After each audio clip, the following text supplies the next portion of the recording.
عشر مباركة على أهل التقى والبر والإحسان. هي أفضل الأيام في الدنيا فكن فيها مجدا واستبق لجنان. بسم الله والحمد لله والصلاة والسلام على رسول الله. أسأل الله العظيم رب العرش الكريم إن الله يهدينا سواء السبيل. الخصلة الأخيرة في محاسن البيت إن حرم آمن، حرم آمن، أمن في المكان وأمن للنبات وأمن للحيوان.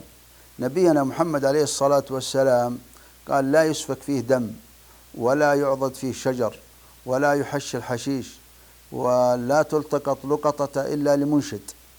حتى اللقطة في الحرم لا يجوز أحد أن يأخذ شيء منها إلا لمنشد ولا يمتلكها، لأن هذا الحرم الله سبحانه وتعالى جعل حرم آمن.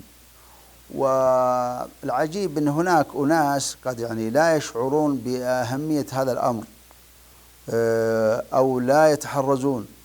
هذا الحرم اجتمعت فيه الحرمات كلها، حرمة الزمن، حرمة المكان، وحرمة المعصية.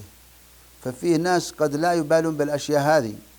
ومن هنا كانوا في السابق خصوصا الأولين من العرب سواء قبل الإسلام أو بعد الإسلام كانوا يعظمون البيت. حتى كانوا في الجاهلية إذا لقي الرجل قاتل أبيه ما يتعرض له.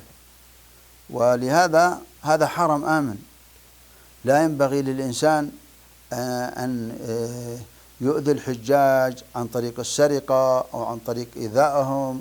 ينبغي للإنسان أن يتحرز من هذه الأمور، لأن من دخله آمن. أحد المشايخ وجد إن فيه واحد قبل أيام الأسابيع الماضية وجد أنه يضع الطعام للحمام وقال ماذا تريد؟ قال أريد أصيد. قال هذا حرم آمن، ما في صيد. هذا أمن للحيوان، أمن للنبات، أمن حتى للبشر. فسبحان الله أيها الكرام، هذه من علامات هذا البيت العظيم ومن خصائصه العظيمة إن حرم آمن لا يصلح فيه ما يصلح في الحل.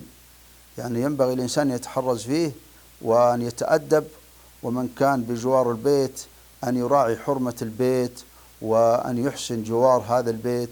أسأل الله أن يجعلنا وإياكم ممن قام بذلك.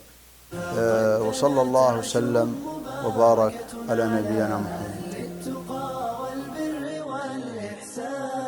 هي أفضل الأيام في الدنيا فكن فيها مجدا واستبق لجنان. استقبلوها بالعبادة واغنموا فضل الإله الواحد الديان. فضل الإله